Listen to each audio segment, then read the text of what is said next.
Hey, it is your buddy, Peace and Harmony, with you here today. Much love going out to all the beautiful, empowered harmonizers. Yes, that's you. You are strong, you are beautiful, and you are on the healing path, and you are in the process and being healed. You are a beautiful, empowered harmonizer.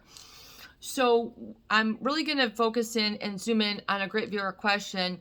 This to talk about kind of like recreating healthy bonds after you've been in an unhealthy relationship. How do you create, or how do you know what is a healthy relationship? And how do you know if you're ready, if you're not ready, maybe you still have some more work to do? Hey, don't worry about it. Everyone is somewhere along their stage of the journey.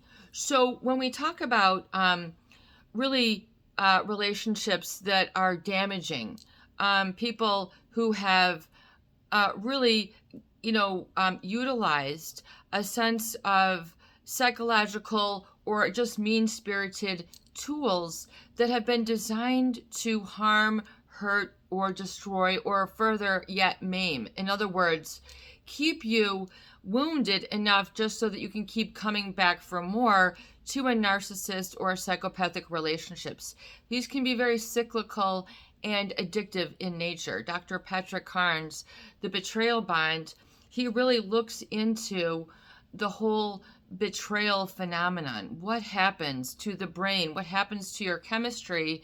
What happens to your sense of future when you have experienced a very intense or profound, traumatized, or what he calls a betrayal bond? So when you have been betrayed, it's when someone has really undercut your sense of I am and trust.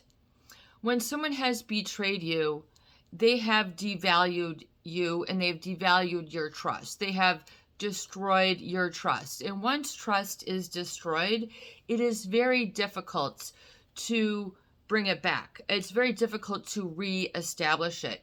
That credibility, that reliability, that honest and open communication, wherever it's at. When you are betrayed, someone has gone behind your back or done something knowingly that would knowingly hurt you. And rather than saying the truth or communicating, having a kumbaya, a come to Jesus, or, hey, let's figure this out. Let's take a slow dance and figure this out.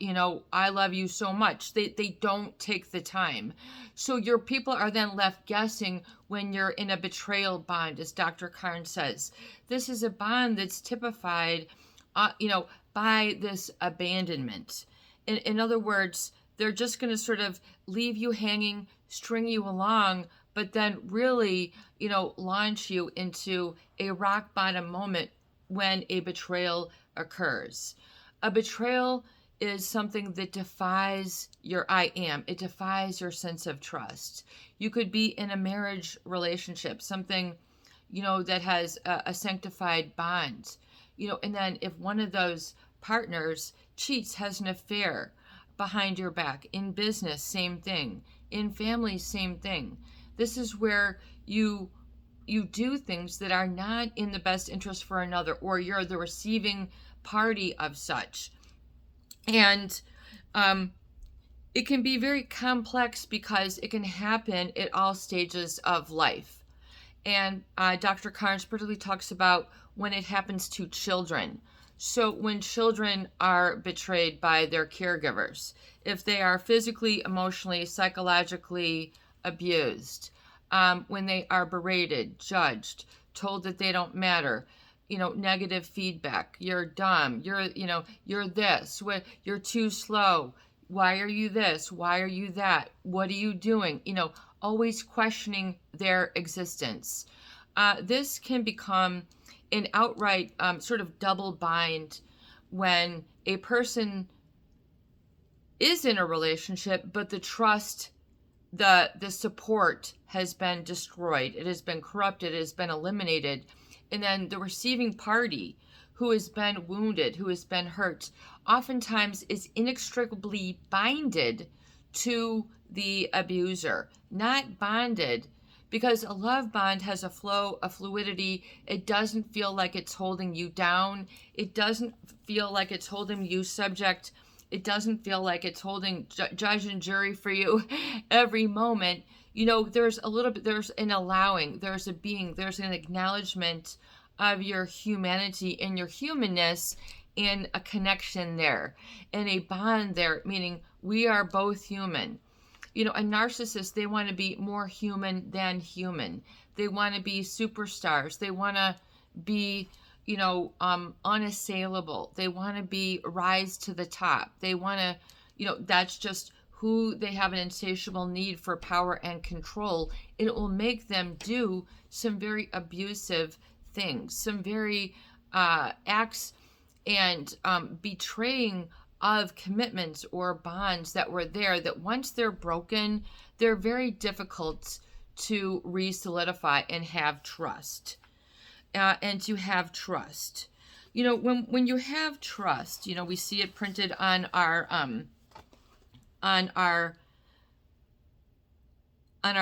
money and everything. When you talk about trust, it's a firm belief in the character or strength or truth of someone or something. So to trust, meaning I put your trust in this. I entrust you with my house keys. I trust that you won't, do anything. I trust you with my passwords. I trust you with my feelings. I trust you, you're older than me. I trust you, I put my faith in you, and I can rely on your character. But when you go through a betrayal, this bond is broken. Yet if you're still married to this person, if you're in a family with this person, if you're in a business with this person, this creates a very traumatizing situation.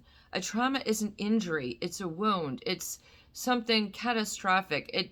It creates more of an impression in the brain because of the neurochemicals that are in their heightened state. They really make very strong connections in the brain, and are really then releasing the corticosteroids, those stress hormones into the body, into the bloodstream.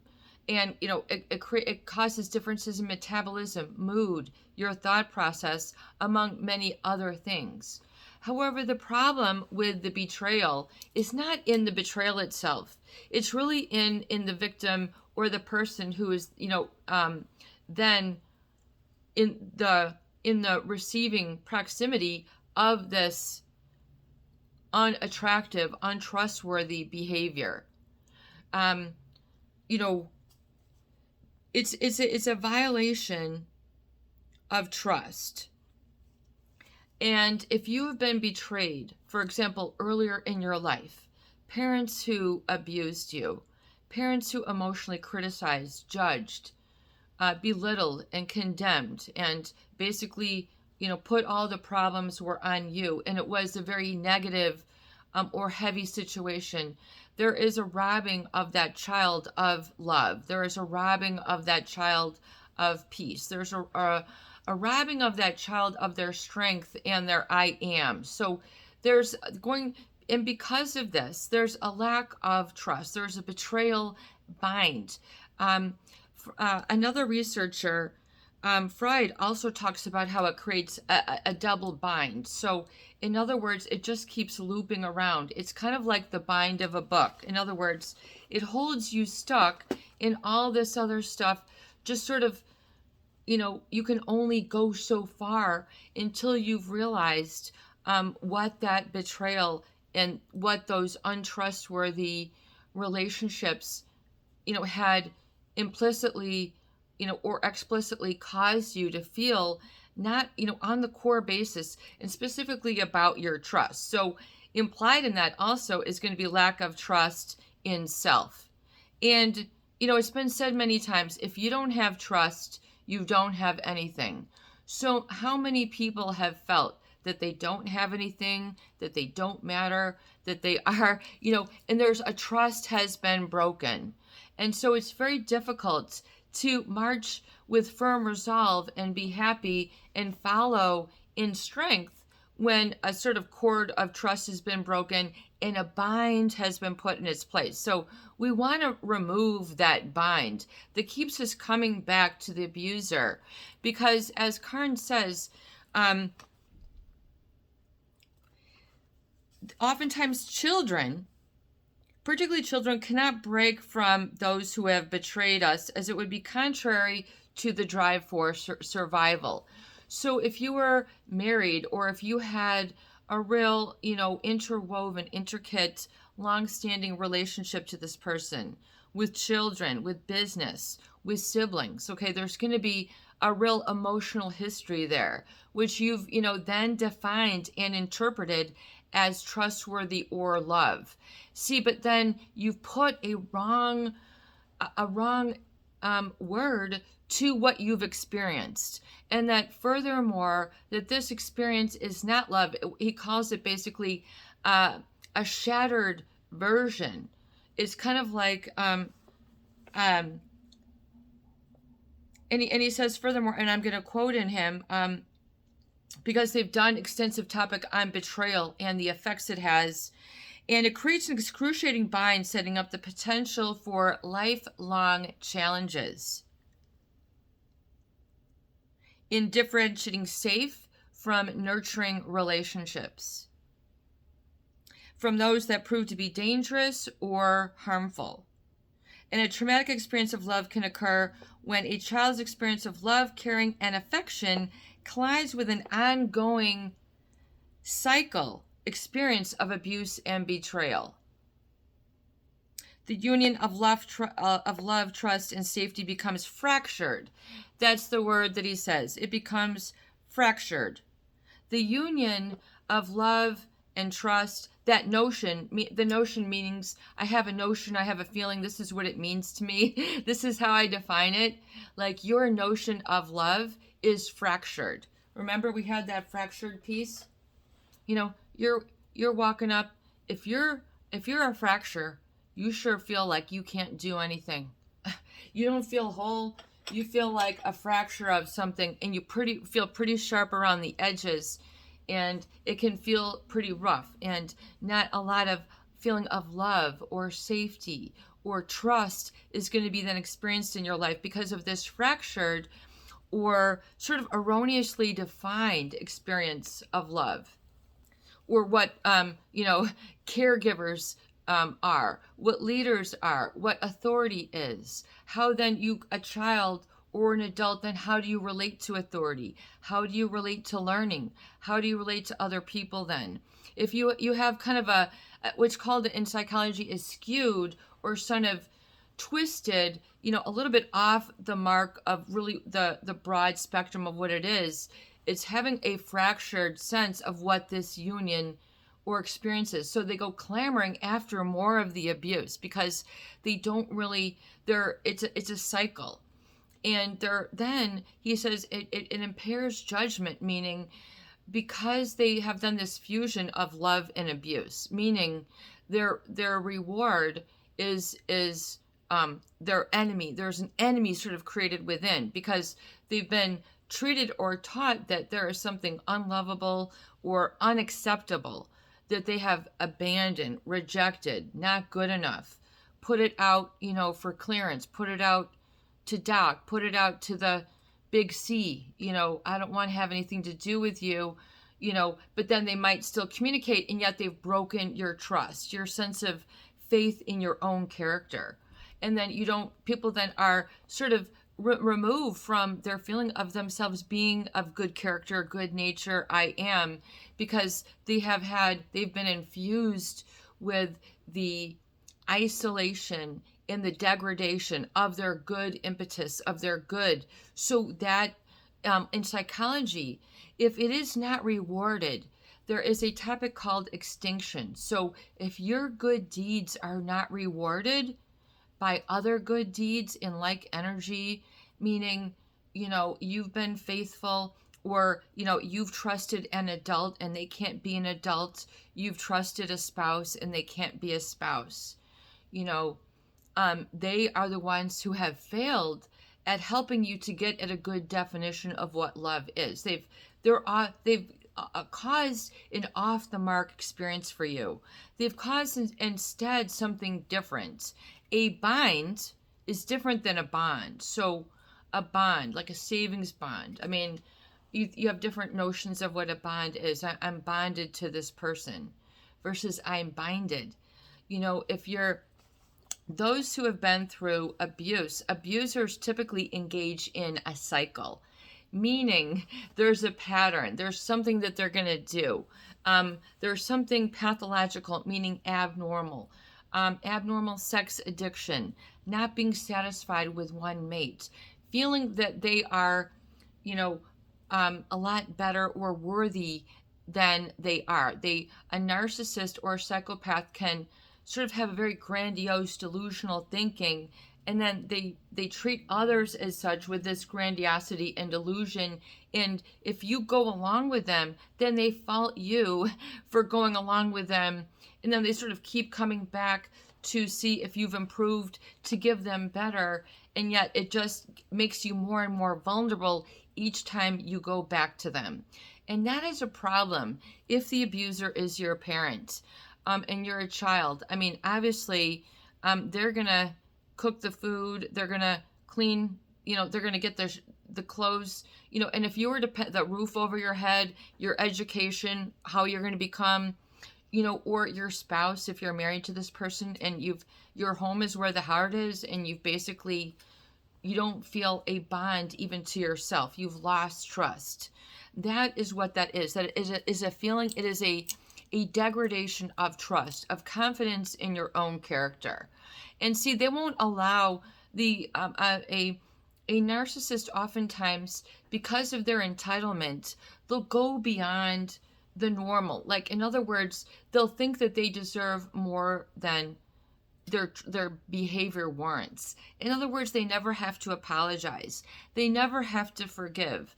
Nothing is ever wrong with them because they have this heightened sense of their importance, and this is what they're going to do, and they don't really concede or change or understand really what the love is. They have a problem with attachment themselves, so they don't attach to people, meaning bond and have relationships in very healthy. They can be abusive, extreme, and then very dangerous, harmful, or an nihilistic, meaning it's not building to where you want to go, it's breaking down more. And a lot of people start to break themselves down in the name of love. They say, well, if I just do this better, if maybe I'm and then they're trying to live according to the rules of this person, of those games, when this person has no intention of fulfilling, playing, or culminating, or a win in the game, or match, or whatever it's called. So it's very important. And he says that notions of love and betrayal become linked in tragic partnerships. So meaning, then what people if they say peace and harmony, why do I keep attracting these types of relationships? It's because your notion of love and getting together is according to almost an addiction if you've been through abuse, versus founded on love, caring, and respect. There can be a sort of addiction to who you feel that you get along with, going with the wrong crowd, or if they treat you right, this doesn't feel right. It doesn't connect with what you've been through in the past. And then people then end up sabotaging the relationship. They can't go on with it. They say that they're not ready. It's because your notion is still fractured of your I am and what love is. So you have kind of some flawed or erroneous thinking, feeling, or notions of what love is. That for you to have love, you have to earn it. You have to do this. You have to be that. When true love, they don't care if your face is all over the place, you just woke up, your hair, whatever. They love you just the way that you are. You don't have to put yourself back together to please them. And if a narcissist is always irritated, it's because they're not receiving their supply. It's their own immaturity that will make them then lash out. Instead of love, meaning someone who's there for you, they misinterpret it. Oh, you mean someone who's there for you all the time? And you just want someone to control you, and you're just too needy. Is this, you just want um, a Harley guy or a Harley chick, or you just want this intellect, or you just want, and then, in other words, what really is love, in other words, what requires love, they will make fun, ridicule, and then point out, what is wrong with it. So it'll furthermore skew your notions of what true love is and how to even have that. A lot of people think that they have to work, that they're going to have to climb a straight up cliff, and they're going to have to prove, if they just do all this work and they climb to the top, and if they make it, then, yeah, it might do some work, but it's also, realizing, where they failed and being able to stomach that and go, and because oftentimes you're adequate, your behavior, if you've been in an abusive relationship, oftentimes you have this betrayal bond rather than love, and you're being rewarded for being hurt. In other words, reward and abuse are in the same phrase. Reward and abuse are in what love means. So, support and care doesn't, the person who comes at you with that, they're going to push it away, or they're going to say, this isn't a fit, this isn't right for me. Because when someone does care or love, they're going to push it away as foreign or unfamiliar, or I don't know how to act, So it's really important that you acknowledge, kind of like taking temperature within yourself, to what degree, have you experienced a betrayal bond where you've been with someone who betrayed you, like the writer of this book. He was in graduate school, and he was putting this other girl through college nonetheless, putting her through school, and they were boy and girlfriend, or going out, or exclusive, but yet she kept cheating on him, and then I didn't know, and then and then he would take her back. He was putting her through school. Let's talk about this, honey. You cheated on me. And then they'd have this, make up and get together. Let's do this for dinner. We're going to have this, everything. See, we learned together. Oh, I'm so sorry. And then she would do it again. And he would take her back, and then he didn't realize, that he was getting really abused in the process, that he was getting hurt, that she would basically betray him. Another word for abandon. What do you know? This is the one thing that narcissists and psychopaths want. That's the number one thing that they want to avoid least. These are the people who are afraid to be alone. They always need people. They always need someone around, and they need people to sort of validate their existence, on different needs. So a narcissist or a psychopath, we're kind of reaching out to people here who have been on the receiving the hurt, the abuse, the betrayal end. And, and what's really interesting is he talks about, addiction, and of course how addiction can have atrophy on many areas of the brain. Addiction can cause atrophy, which means a weakening of. In other words, the thoughts aren't going, the solutions aren't thinking. If you're in addiction or still in a betraying relationship, you become inextricably binded to this person, and these are the people who say, this is very difficult for me to leave the relationship. This is and they almost think, well, this must mean they're the one. No, this is the relationship you must let go of, because it is a they do unto others kind of their worst fear, and then have you work out all their fears for them. It's really a way of getting you to do their work, and you have to recognize what's your work. So, addiction will atrophy areas of your mind, meaning if you are stuck in this abuse cycle, you'll only be living in the jurisdiction, in the pronouncement of fear and its many ramblings. You won't be able to feel that part of you is emerging, in ramblings of love. You'll feel that you're sort of always fear based, that you walk up to a new situation, you're fractured. You don't have a strength. You don't feel a sense of your strength, own strength even. And that is surely only simply because it has not been reflected back to you. You have not been around people who are just healthy in nature and who don't have an agenda by mirroring back your strengths. A narcissist has an agenda, and so does a psychopath has an agenda. They won't mirror back your strengths. They won't say, hey, you're right. That's unfair to you what I did. Why don't I stop? Especially when the narcissist is getting what they want. Like the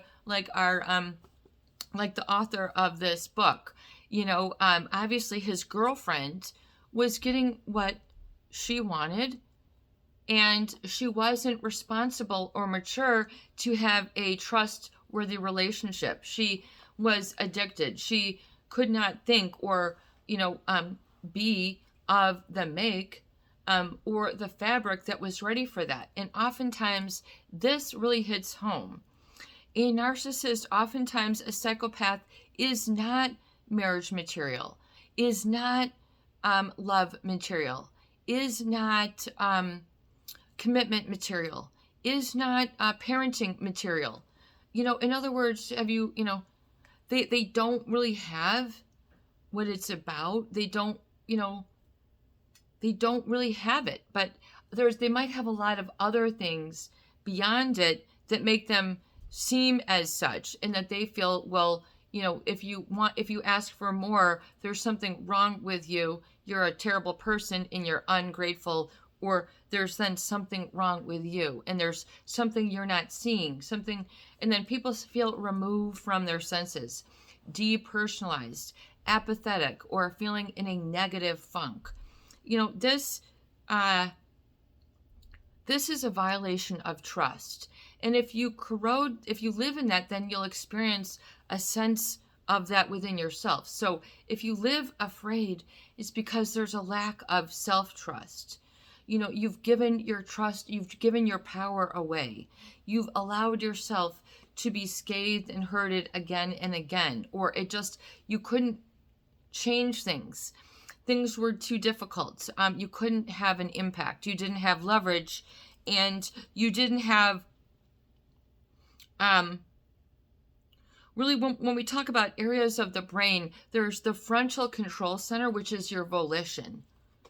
And your volition, which is has your ability to plan, to look forward, to have judgment, that is impaired in them, and they will cause this to become impaired in others.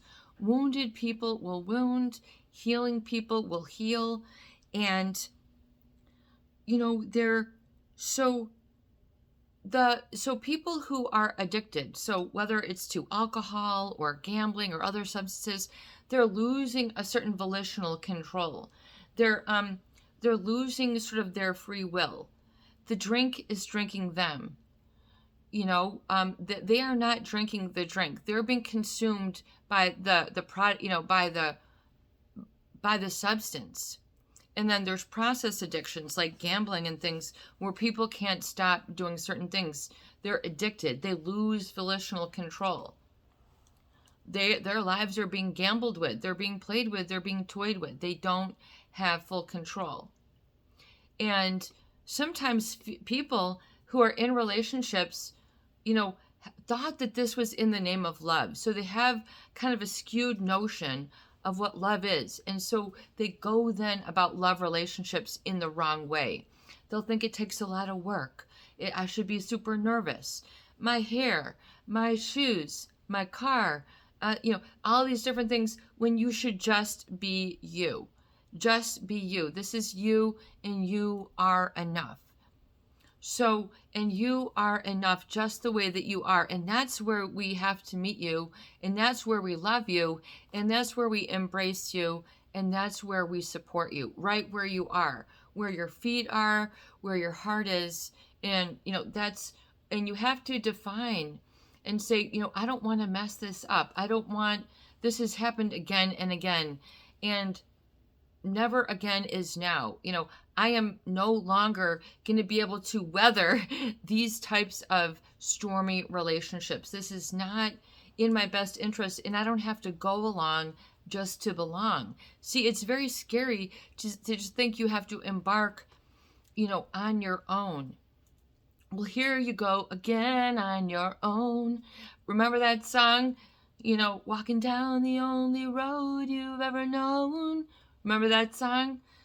Like a drifter, I was born to walk alone. Down, down, down. So, in other words, I made up my mind. I'm not wasting no more time. And he goes out strong. He's like, I have conviction. I have conviction. And so that might be a moment date for you, is to live in conviction of truth, that will set you free, that reality, the real, having the real is more important than trying to stoke or create a fantasy where you're never good enough and you're always scrambling and chasing. No, that is not what love is.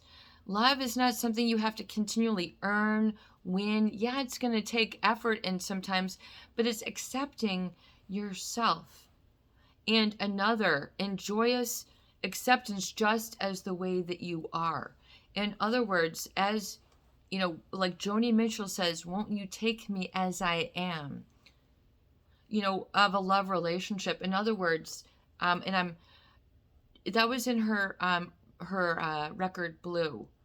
And I'm not sure if it's California. I think that was the word. But, in other words, maybe she had gone through a relationship, where someone didn't accept her right as she was. And so you have to be the one. It's almost like singing to yourself, can you take me as I am? And then nurture that, meaning you're not dead weight, you're not a dead I am, you're not boring, lifeless, stupid, or all the other berated ways that they made you feel. See, it's more the feel state, which then really impacts, the trust and what you go after moving forward. In other words, do I pursue the job? Do I pursue, my health? Do I pursue getting training? Do I pursue really understanding and getting closure here? It's important to have conviction.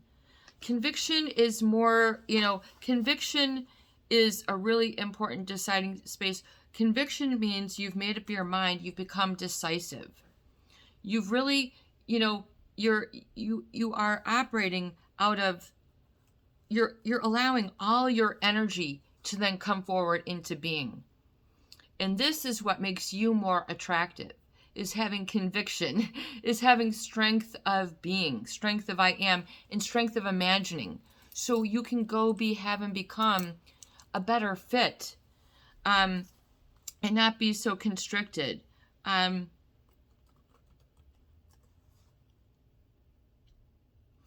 Conviction is a formal declaration that someone is guilty or a firmly held belief or opinion.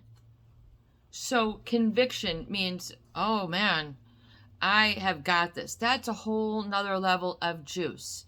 How are you going to get to that today on Love Day, Valentine's Day? Are you going to go ahead and make that same sacred cycle? Are you going to make that about the false or the hurt? Or are you going to really embrace the heart within you? The heart that says, I am, and I love, and I deserve, and I have love, and I have, and I am love, and I deserve that. And I don't want to live in fractures anymore. I don't want, those bits and pieces of what I think is a relationship. I have conviction, and it will grow within you. The conviction will grow. And you have to say, today I am, and I'm not going to give it all away. And what can you give to yourself that is a firmly held belief of trust and love that you can give to you and only you can give to you? You know, is it doing something special for someone? Is it lighting a candle today? Is it lighting a series of candles? Guys and girls, you know, have light and that learn to create that ambiance in your environment for you. Whether you get some soft lighting, some different colored lighting, some different types of fabrics or different colors in your wardrobe.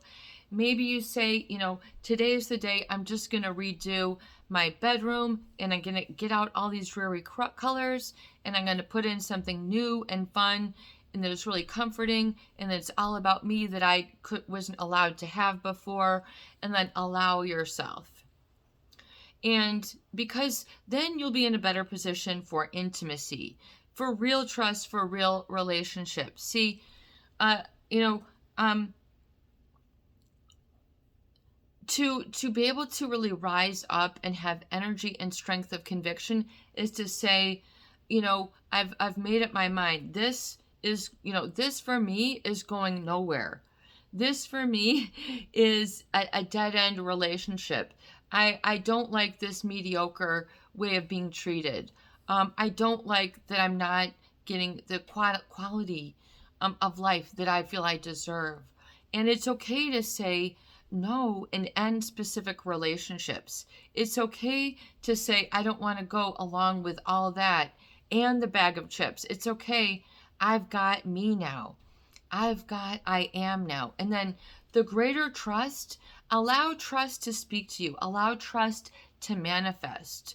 Allow, you know, a better role model to be presented to you and really get firm of what you want your true love to be. Not a false image or a false experience, but what is something real, genuine, and long-standing that can be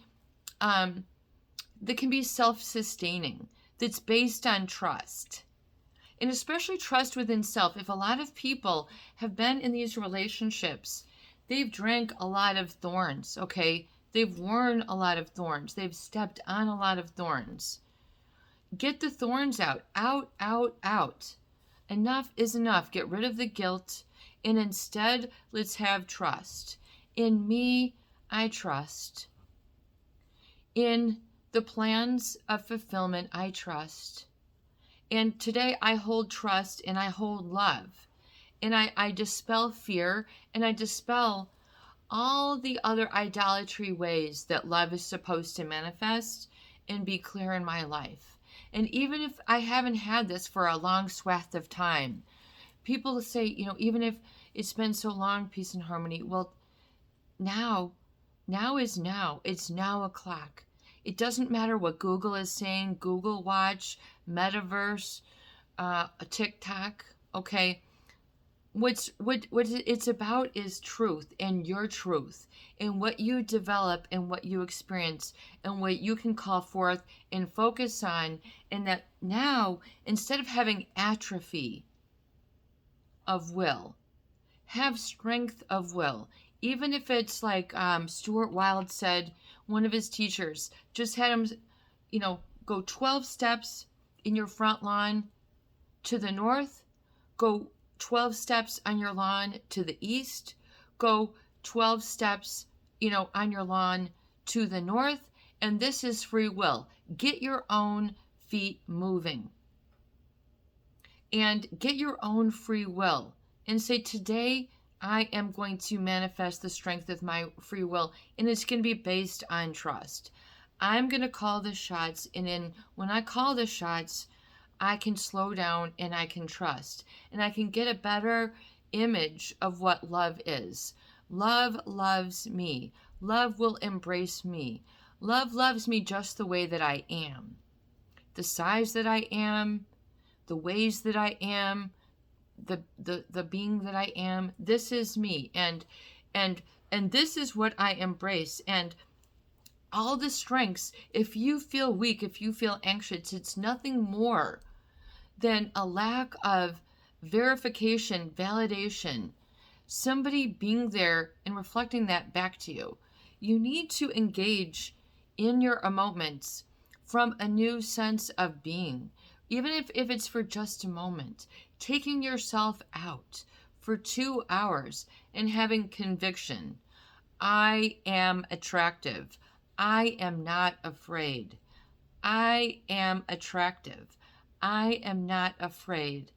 I trust. And in myself, I trust. In my own limitations, I trust. And that is what keeps me safe. And that's what brings value to my life, are those limits. When I put down and I say, no, I am no longer tolerating this. Enough is enough. And you've declared, you've come from a stance of declaration. You're coming from, like, of you're a woman. This is, a woman shouldn't have to work this hard, or a man shouldn't have to have it that easy, back and forth.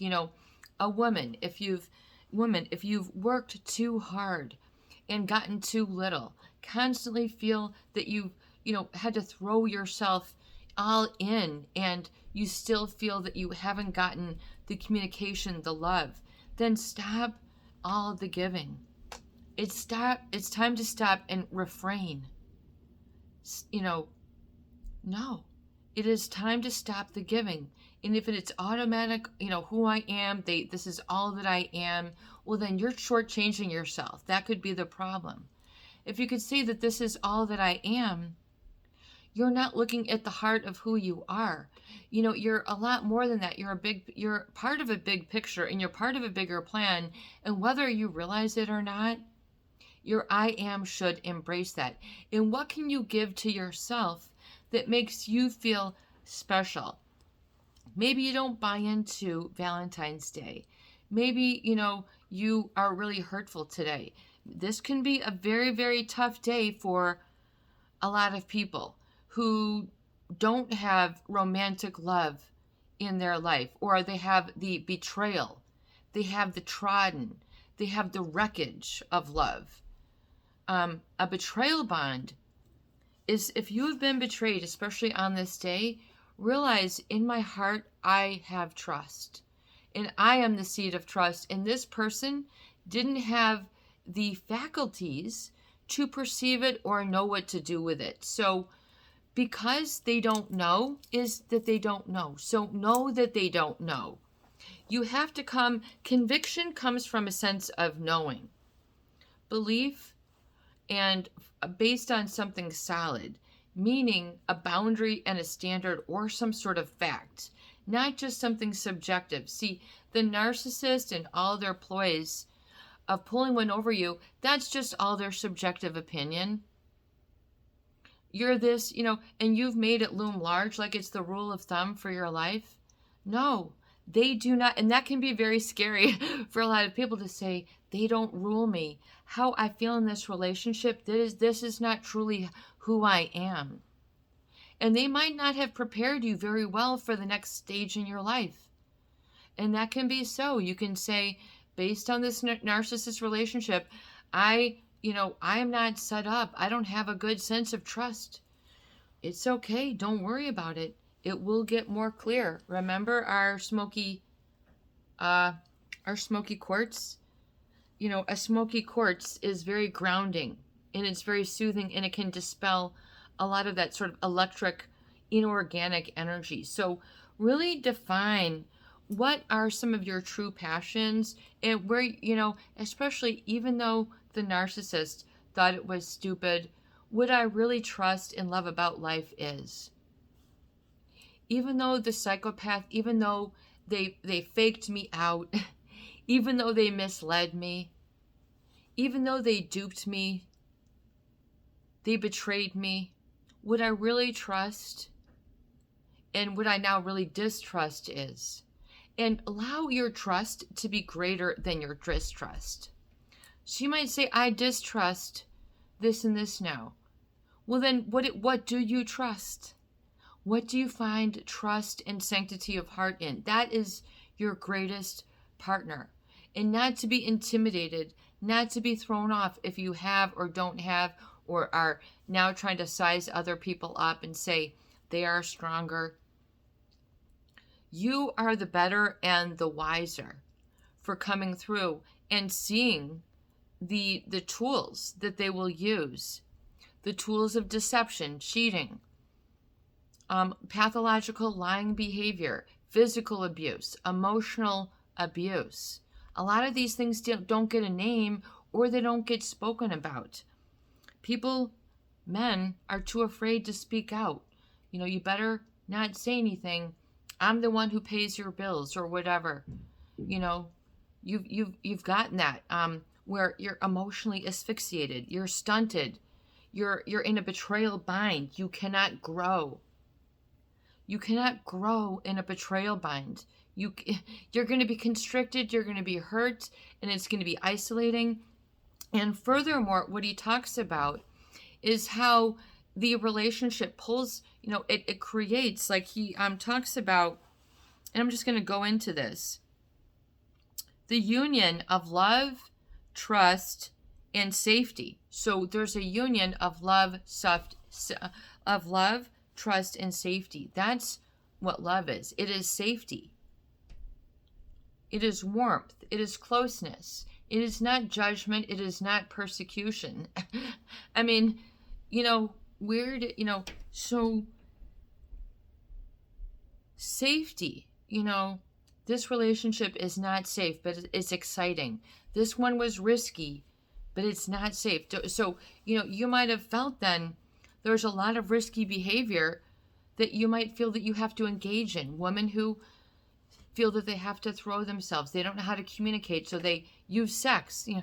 I could have just gone to dinner. I didn't have to throw myself at them, and now why did I do that? They don't know how to communicate. You need to communicate. So it's okay. You don't have to put your trust in the false or the betrayal. You don't have to have false trust, false idolatries. You can have the real, even if the narcissist didn't share in it. You can be the one to say, you know what? I love baking bread at home, and I love knitting, and I love making candles and frolicking through the forest, and you told me that was stupid. Why don't we, why don't we buy bread? And there's too many mosquitoes out there, and dancing, you look stupid. Why do you want to do that? How many of your I ams didn't even get a song to sing? You never got a chance. You didn't even get the intermission. You didn't even get to make it to halftime to say, what am I going to do after halftime now? You might say today is the start. Today is the beginning of trust. So maybe it's a special day for you. I personally lost a special someone on this day due to suicide. Whom I was dating at the time, and completely adored, revered, and respected this woman. Beautiful beyond all. I mean, she was a great bonder of people in the family. She was like the emotional glue. She was the love. She was the trust, and it was, she really was a great woman, a beautiful, strong, elegant woman that was forced on too much. You see, if you're in these betrayal relationships, too much is going to be forced on the other sex. The male is going to have to be too effeminate. Oh, like the writer of this book. Oh, honey, so he'd have to stop what he's doing in order to listen and be empathetic and have a heart for this person who's betraying him. So it can literally change your the balance of that yin and that yang, of that male and the female. And you can say then, I had to give too much in that relationship, and that was what I thought I had to do, and that was flawed thinking. So really be willing to say and identify what was flawed thinking. I thought I had to do too much. So, and you can see where then it has become in behaviors. I had to be so scared. I never thought I would be man enough. I could never put my best foot forward. I had to do this and this to prove myself. And, you had to do all this to prove yourself, and then you walk away empty-handed. So it's really important that you look at and say, okay, where is my safety? And this safety is got to be. It's a must-have. Okay, Freud suggests that betrayal is the violation of implicit and explicit trust. And the closer and the more necessary the relationship for the child or whomever, the greater is the depth and degree of betrayal. Betrayal trauma theory explains the ability to detect betrayal may need to be stifled. Stifled means to be held back, hindered. In other words, don't talk to me that way. In other words, don't communicate. Okay, so then the ability to detect betrayal becomes stifled. So once you're in this, then the type of relationship that you then find yourself is going to be like a spitting image or spinning image of this betrayal. And so in other words, the child then, if they were raised in an abusive in abusive households, then it furthermore impairs their ability to detect other dangerous and harmful relationships where betrayal is occurring. So literally their sense is numbed out. Literally their normal, natural, instinct, intuition, hey, this is no good, I gotta get out, it just no, that's stifled. And so you can see then where there would be a deficit of learning and a difficulty for remedial training. Remedial meaning, where do we rebuild and go back to where we need to build from? And that's okay. Don't worry about it. The child faces a formidable developmental task to find a way to form primary attachments to caregivers who are either dangerous or negligent. She must find a way to develop a sense of basic trust and safety with caretakers who are untrustworthy or unsafe. So, in other words, it affects new information that's coming in.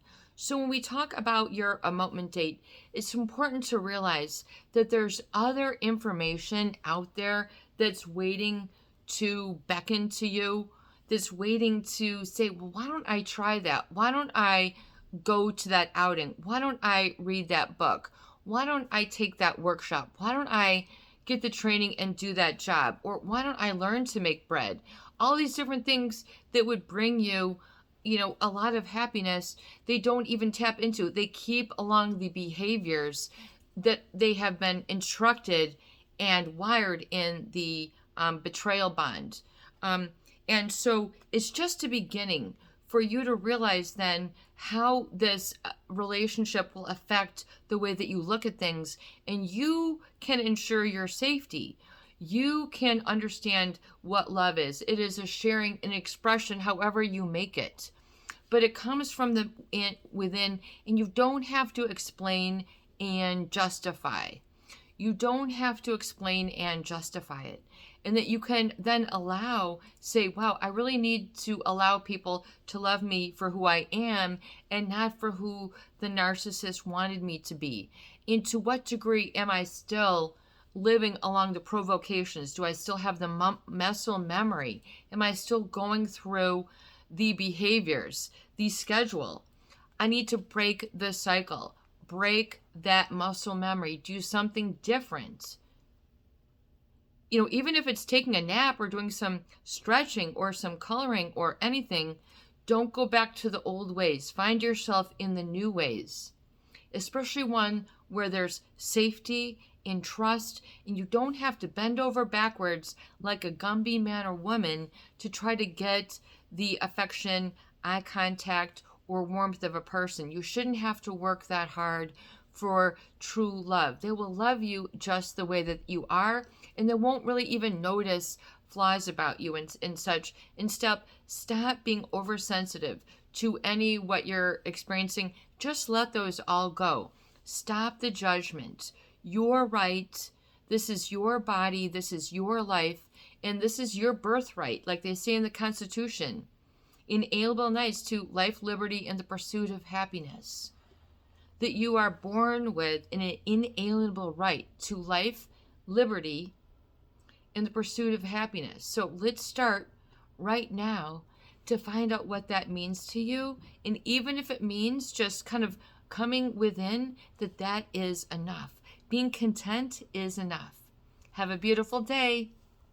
Love you just the way that you are.